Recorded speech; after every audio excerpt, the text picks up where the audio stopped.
Early one morning in Aomori, Japan, 1936, the prison gates stood cold and quiet under the winter sky. Guards walked their rounds and were sure that no one could ever get out. Prisoners moved silently, keeping their heads down and afraid to be noticed. But one man had other plans. He watched the guards, memorized their steps, and studied every small gap in their patrols. No one saw him coming, or rather, no one expected him. When the time was right, he would move through the prison like a shadow. Doors, locks, and steel bars would not stop him.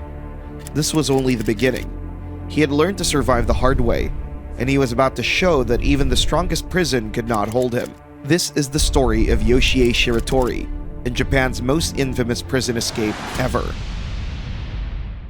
With a dead father and a mother who abandoned him, Shiratori was adopted by another family who ran a small tofu shop. By the time he was grown, Shiratori moved between short-term jobs. He eventually married and had a daughter. Now, needing to provide for a family at age 25, Shiratori and an accomplice entered a general store in the city of Aomori wearing ski masks. During the robbery, a customer named Takezo tried to stop them and chase the two men out into the street. A struggle followed between the three, during which Takezo was badly injured and later died from his wounds, as both suspects fled the scene and went into hiding afterward. But eventually, police caught up and arrested Shiratori, accusing him of the murder. He denied any involvement, but his criminal record made him an easy target for suspicion. Interrogations in pre-war Japan were harsh and unforgiving. Suspects were questioned for hours without rest, food, or sleep. Shiratori later said he was tortured into confessing, not because it was true, but because it was the only way the violence would stop. And so that confession became the entire case. The court accepted it without question, and Shiratori was sent to prison as a convicted murderer. Later on, it was never clearly proven who caused the fatal injury or how directly Shiratori was involved. Prosecutors pushed for the death penalty, arguing that Shiratori was beyond redemption. While the courts debated his fate, he was sent to Aomori prison to wait. No final sentence had been carried out yet, but inside the prison, that distinction did not matter. Guards treated him like a man already condemned. He was beaten regularly and reminded that execution was only a matter of time. When Shiratori arrived at Aomori prison, his situation only grew worse. His forced confession was treated as unquestionable proof of guilt, and violence became part of his daily routine. The beatings were not meant to enforce rules or maintain order. They were meant to break him. The message was clear. Whether or not the court had finalized his sentence, the prison had already decided who he was. Shiratori quickly realized that doing nothing would eventually kill him. The death penalty was still under discussion, but inside the prison, the guards acted as if his execution was already certain. In that place, escape was no longer about freedom. It was the only way to survive. Rather than acting impulsively, Shiratori began to observe. From his cell, he carefully watched guard routines, listening to footsteps and counting the time between patrols. Over a few weeks, he noticed a consistent pattern. In the early morning, around 5:30 a.m., there was a 15-minute gap when supervision weakened as shifts changed. But that supervision was useless without any tools to help in his escape. During a supervised bath, Shiratori noticed the metal ring that held the wooden bucket together. Over several visits, he worked it loose without being noticed, eventually managing to smuggle a thin piece of wire back to his cell. Still, he really couldn't do much with a thin wire alone, so Shiratori came up with a plan. Winter in Aomori was unforgiving, with temperatures reaching 23 degrees Fahrenheit or -5 Celsius, and the prison offered little, if anything, to warm prisoners. At night, during the short 15-minute gap between patrols he had watched for weeks, Shiratori took out the wire and went to work on his cell lock. This was not something he tried just once. Night after night, he tested it, learning how it moved and where it caught. His fingers were numb, cracked, and bleeding, and every small movement hurt, but he didn't stop. After several careful turns, the lock finally loosened, and the door slightly opened. Once he stepped into the hallway, the risk became much higher. There were more locked doors ahead, and guards could appear at any moment. Shiratori moved slowly, stopping whenever he heard footsteps and waiting until the sound passed. When guards came close, he pressed himself against the wall and stayed perfectly still. The halls were dark, and the guards listened for noise instead of searching the shadows. As long as he didn't move, he wasn't seen. Before leaving his cell, Shiratori had prepared one final deception. Using loose floorboards and scraps of material, he shaped a crude figure and placed it beneath his futon. From a distance, it looked like a man sleeping, and in the dim light of early morning, it was enough. When guards conducted their routine checks, they glanced into the cell and moved on. Nothing seemed out of place.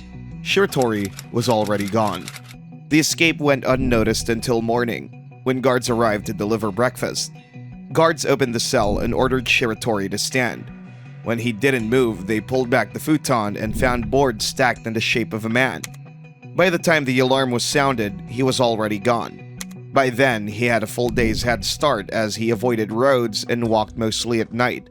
Eventually, he made it to a local hospital with his hands infected from cuts and scrapes that he got during the escape. But the nurses recognized him and reported him to the authorities. One day, Shiratori's escape from Aomori prison embarrassed the authorities. The system did not tolerate defiance, especially from a man already accused of murder. When police recaptured Shiratori, prison officials punished him immediately and without restraint. His escape was treated as proof that he was dangerous and uncontrollable. The court sentenced him to life in prison, and any remaining discussion of fairness or innocence disappeared. From that moment on, the guards stopped seeing him as a man who could be fixed. He was just someone they had to keep locked down. After the sentence, the abuse intensified. Guards beat him more frequently, often without reason, and assigned him the hardest forms of forced labor, working until his body collapsed from exhaustion. Food rations were barely enough to survive, and medical care was almost non-existent. The purpose was clear. Eventually, authorities decided that Aomori prison was no longer sufficient. Shiratori was transferred to Akita prison, a facility known for its strict discipline and harsh conditions. The move was not meant to improve his situation. It was meant to isolate him. At Akita, Shiratori was placed in a specially designed solitary cell. The walls were lined with smooth copper sheets, making it impossible to grip or climb. The ceiling was high, well beyond reach, removing any chance of escape from above. Every surface worked against him. He was kept in handcuffs almost constantly. Even inside the cell, the restraints remained on his wrists, cutting into his skin and limiting movement. His sleep was uncomfortable, and basic tasks became painful. The message was simple: freedom of movement would not be allowed. Adding to this, isolation made the days blur together. Shiratori spent long hours alone, surrounded by silence, broken only by footsteps in the corridor. The cell was designed not just to hold the body, but to wear down the mind. Among the guards at Akita, one man stood out. His name was Kobayashi, the head guard of the prison. Unlike the others, Kobayashi did not beat Shiratori. He spoke to him calmly and enforced rules without cruelty.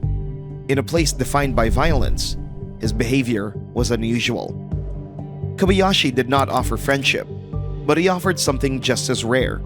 He treated Shiratori as a human being. It was a small difference, but one that Shiratori would remember. The guards at Akita believed they had finally beaten Shiratori. The copper cell was designed for men like him, men who never stopped trying. Smooth walls with no grip and a ceiling far out of reach, and handcuffs that stayed on almost all the time. To them, escape was no longer possible. Guards didn't realize this yet, but handcuffs had never really been a problem for Shiratori. Over the years in prison, he had mastered the art of escaping restraints. Locks, pressure points, small movements of the wrist. He knew them all. For him, handcuffs were an obstacle, but not the end. One day, while carefully inspecting his surroundings, Shiratori found something small but important. It was a thin piece of loose wire. It wasn't much, but it was enough. Just like in Aomori, he now had a tool. Every night, instead of lying still, Shiratori watched the guards, counted their steps, and waited. Using the wire, he freed himself from the cuffs. Then came the impossible part. The copper walls were smooth and cold, offering no grip at all.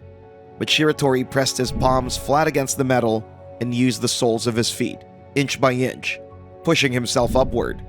Slowly, painfully, he climbed like a wizard against the wall. At the top, he reached the skylight. The glass itself was sealed tight, but the wooden frame around it told a different story. Years of moisture had weakened the wood. It was starting to rot, but Shiratori didn't rush. Instead, he understood patience. Night after night, when guards weren't watching, he climbed the wall and loosened the frame just a little. Then he climbed back down, placed the handcuffs back on his wrists, and waited. Every morning, the guards saw exactly what they expected to see: a restrained prisoner with no signs of resistance. This went on for months. On the night of June 15th, 1942, a storm swept across Akita. It was the night Shiratori had been waiting for. He climbed the wall one final time, pulled the weakened frame loose, and slipped out through the opening. By morning, the copper cell was empty. 3 months later, something unexpected happened. Shiratori appeared at the home of Kobayashi, the head guard. He was exhausted, thin, and desperate. At first, Kobayashi did not react with fear or anger. He invited Shiratori inside, sat him down, and gave him food. For the first time in years, Shiratori ate a warm meal without being watched, beaten, or ordered to hurry. He spoke carefully at first, then more openly. He said he did not escape for freedom, but to survive. He spoke about the beatings, the cold, the cuffs, and the way the system had already decided he would die. Kobayashi listened without interrupting. He nodded. He asked questions. He told Kobayashi about his plan and explained that he would surrender willingly in order to expose the abuse he had suffered and force the system to confront what it had done, asking in return for only one thing: that Kobayashi speak the truth on his behalf. Kobayashi said nothing. When Shiratori stepped away to use the toilet, Kobayashi went on the phone. He did not hesitate. He did not argue. Instead, he called the police. Minutes later, Shiratori was back in chains. He would later say that this moment hurt more than any beating. The violence he understood. This he did not. From that night on, he never trusted kindness from authority ever again. After his capture at Kobayashi's house, Shiratori was done asking for mercy, but he still made one request. He asked to be transferred to a prison in Tokyo, somewhere warmer and survivable. Years in the northern prisons had already destroyed his body. The cold weakened him more than the beatings ever could. But the court denied the request.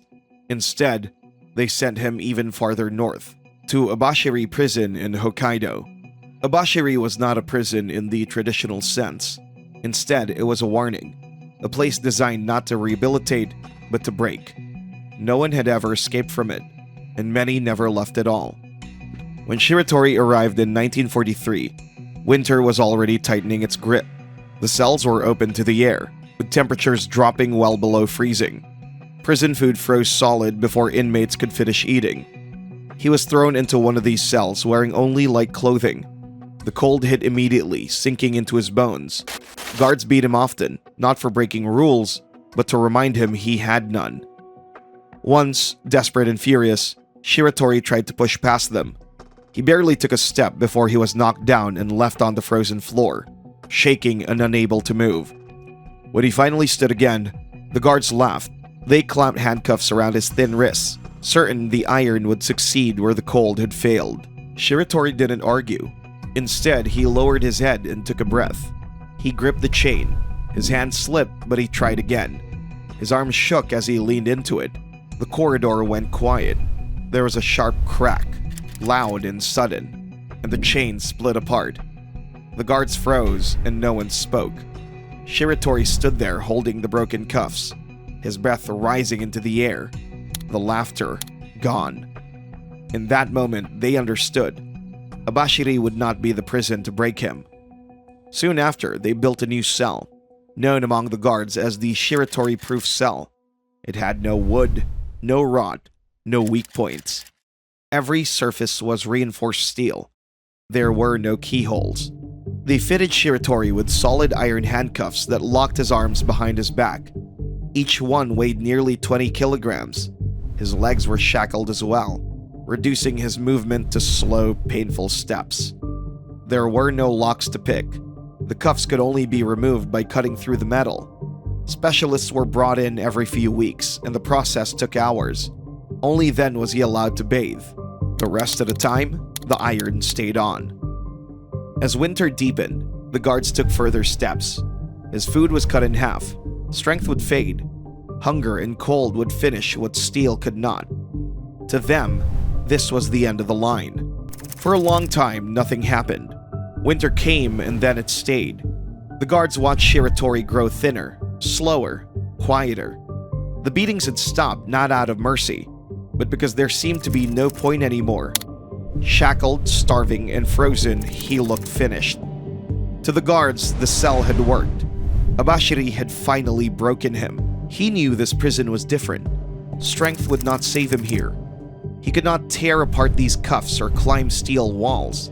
If he was going to escape Abashiri, it would not be with force.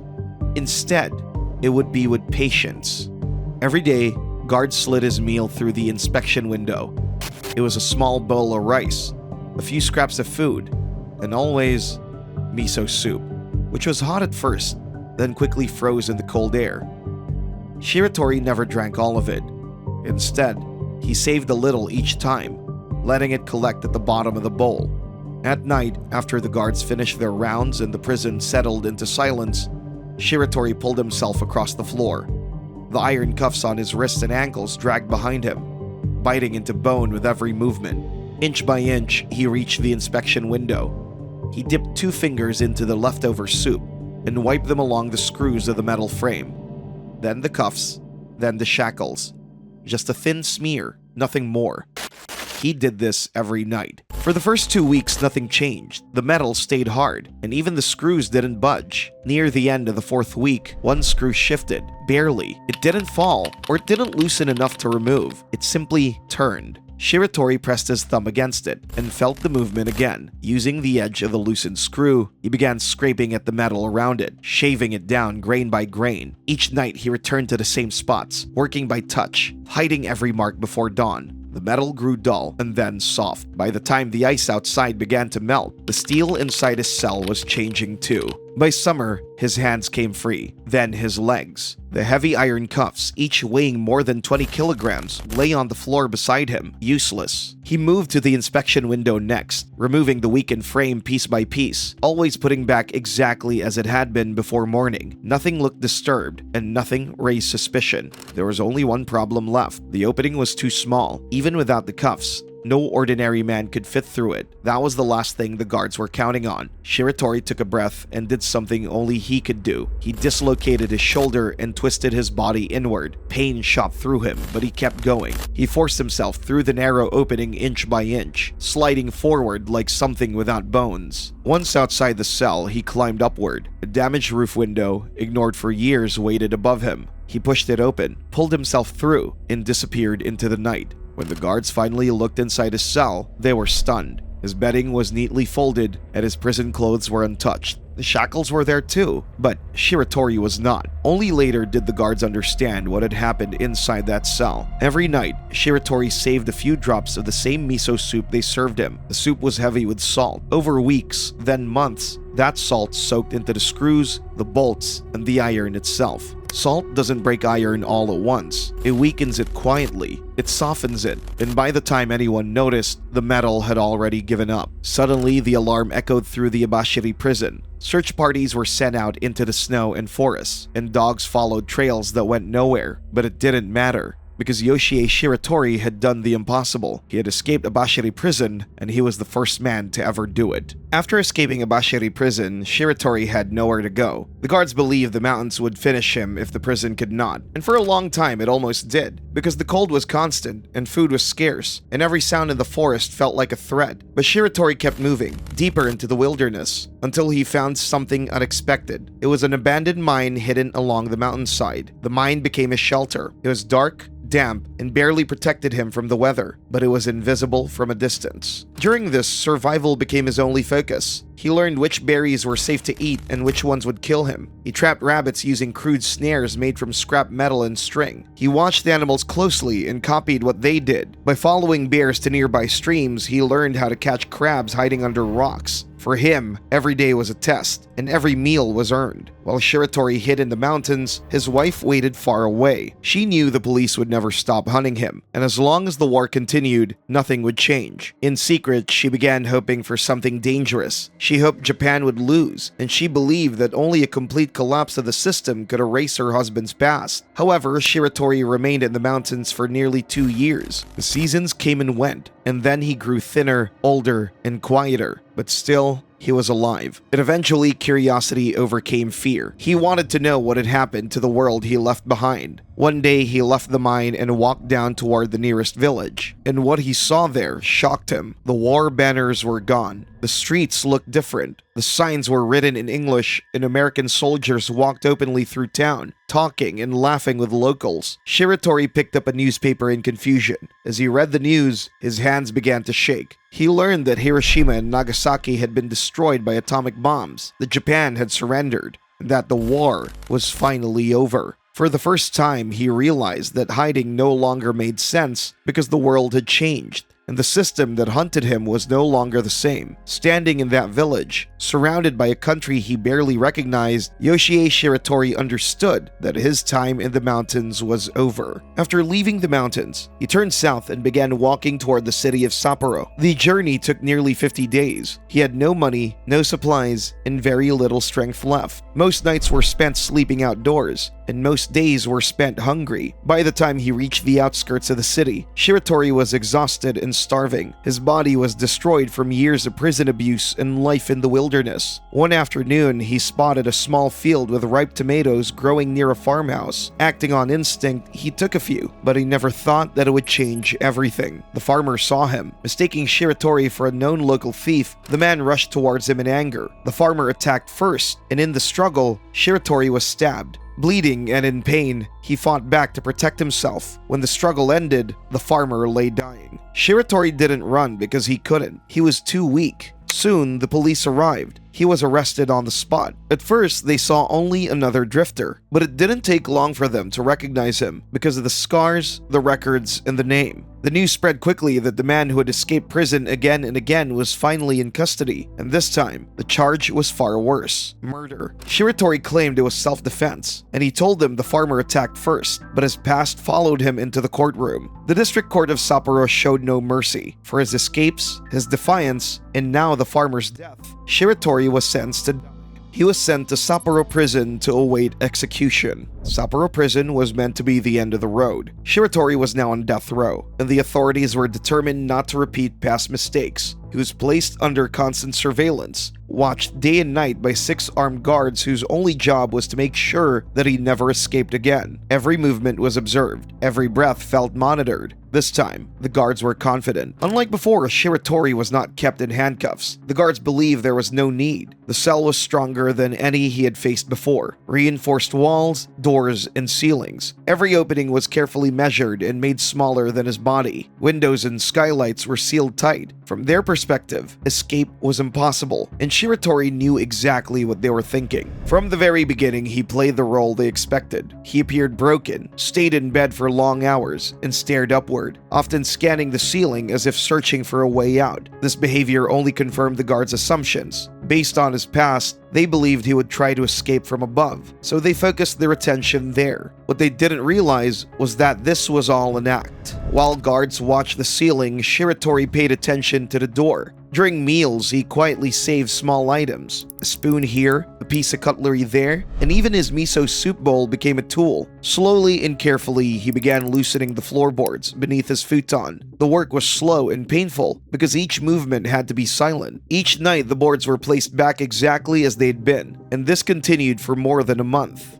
The guards searched his cell regularly, but they never looked down. Their confidence worked against them. They were so focused on stopping the escape that they imagined that they missed the one happening right beneath their feet. Each night after the guards passed, Shiratori lifted the loose boards and went back to work. He scraped at the earth with whatever he could hide: a spoon, a broken edge of metal, moving slowly so the sound wouldn't carry. The dirt had to disappear. Some of it went into cracks. Some of it went into his bedding. Nothing was rushed. Every movement followed the same rule: leave no trace. During the day, he stayed still. He slumped against the wall, stared at the floor, spoke only when forced to. To the guards, he looked defeated, but to himself, he was preparing for freedom. Finally, the tunnel was complete. One night, just like before, the guards came to check on him, and as usual, they saw a familiar sight. Shiratori was lying motionless under his futon, and nothing seemed out of place. But what they were really seeing was another trick. Under the bedding was not a man, but loose floorboards arranged to mimic his shape, and beneath them was the open tunnel. By the time the guards realized something was wrong, it was too late. For the fourth time in his life, Yoshie Shiratori had escaped from prison, this time from death row itself, and once again,